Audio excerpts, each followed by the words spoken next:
Hello everyone, मैं आज आपसे डिस्कस करने वाला हूँ एनपीके और डीएपी में कौन सा बेहतर है, कौन सा बेटर है, कौन सा आपकी क्रॉप्स को अच्छी ग्रोथ प्रोवाइड कराएगा। सबसे पहले हम इनकी फुल फॉर्म जान लेते हैं। डीएपी की फुल फॉर्म है डाई अमीनो फॉस्फेट। एनपीके जो है वो मिक्सचर होता है नाइट्रोजन, फॉस्फोरस और पोटाशियम का। डीएपी के अंदर 18% नाइट्रोजन होती है, 46% फॉस्फोरस होता है। 18% जो नाइट्रोजन है उसमें से 15% जो नाइट्रोजन होती है वो लेस सोल्यूबल होती है, वो घुलनशील नहीं होती है।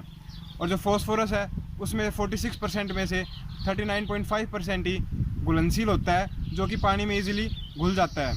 अब बात कर लेते हैं एनपीके के बारे में। एनपीके बहुत सारी क्वांटिटी में आता है। जो नाइट्रोजन, फॉस्फोरस और पोटाशियम की जो क्वांटिटी है वो डिफरेंट होती है, जैसे कि 18 18 18, 19 19 19। और जो सबसे ज़्यादा यूज़ में आता है वो 12 32 16, मतलब 12% नाइट्रोजन, 32% फॉस्फोरस, 16% पोटाशियम। अब बात कर लेते हैं कि इनका यूज़ क्या है, किस समय इनको यूज़ में लिया जाता है। दोनों ही दानेदार होते हैं, इसलिए बुआई के समय में यूज़ में लिए जाते हैं। दोनों में से बेहतर कौन सा है?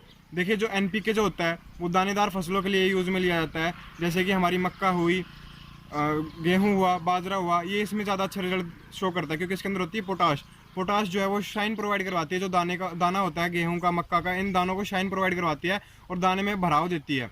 वहीं जो डीएपी होता है वो फूलों वाली फसलों के लिए ज़्यादा बेहतर माना गया है। वो जैसे कि हमारी फूलों की फसल होगी, सब्जियों की फसलें होगी, ये इसमें ज़्यादा अच्छा रिजल्ट देता है। वहीं अब बात कर लेते हैं इनमें से जो लंबे समय तक रिजल्ट किसके आते हैं। डीएपी के जो रिजल्ट हैं वो लंबे समय तक आते हैं, क्योंकि वह कम घुलनशील होता है।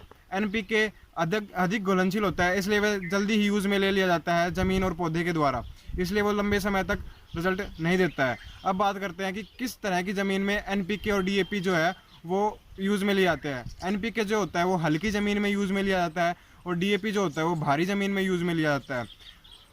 और जो इन दोनों का जो रिजल्ट होते हैं, जैसे दोनों को हम चेक करें एक ही फील्ड में डाल के, तो एनपीके के रिजल्ट ज़्यादा अच्छे मिलेंगे, क्योंकि उसके अंदर पोटाश होती है। दोस्तों, बहुत सारी कंपनियां अपने फर्टिलाइजर्स के साथ में माइक्रोन्यूट्रिएंट्स ऐड करने लगी हैं, जैसे कि इफ़को का जो डीएपी है उसके अंदर माइक्रोन्यूट्रिएंट्स आते हैं, जैसे जिंक, कॉपर, एल्यूमिनियम, आयरन। वो उसके साथ में फर्टिलाइज़र के साथ में ऐड करके देते हैं, जिससे कि हमारी क्रॉप जो है वो एक अच्छी ग्रोथ दिखाती है। वहीं जो मैंने कुछ किसानों को देखा है वो डीएपी के साथ एमओपी मिक्स करते हैं और एनपीके से अच्छे रिजल्ट पाते हैं। वो 100 किलो डीएपी के अंदर 30 किलो एमओपी मिलाते हैं, जिससे एक अच्छा खाद तैयार होता है और एनपीके से बेहतर रिजल्ट मिलते हैं। अब बात कर लेते हैं प्राइस के बारे में। डीएपी के जो प्राइस है हरियाणा के अंदर वो 1400 से 1500 के बीच है। पहले ये सस्ता मिलता था, 400 से 500 के बीच आ जाता था, क्योंकि इसके ऊपर सब्सिडी मिलती थी, लेकिन अब इसकी ब्लैक मार्केटिंग होने लगी है। एमओपी जो है उसके प्राइस है 800 से 900 के बीच। वहीं जो हमारा एनपीके है वो भी 1400 से 1450 के बीच में आ जाता है। अब बात करता हूँ कि सब इन दोनों में से कुल मिला के बेहतर कौन सा है, डीएपी और एनपीके में। एनपीके ज़्यादा बेहतर है, क्योंकि इसके अंदर पोटाश होती है और अच्छे रिजल्ट देता है ये डीएपी से।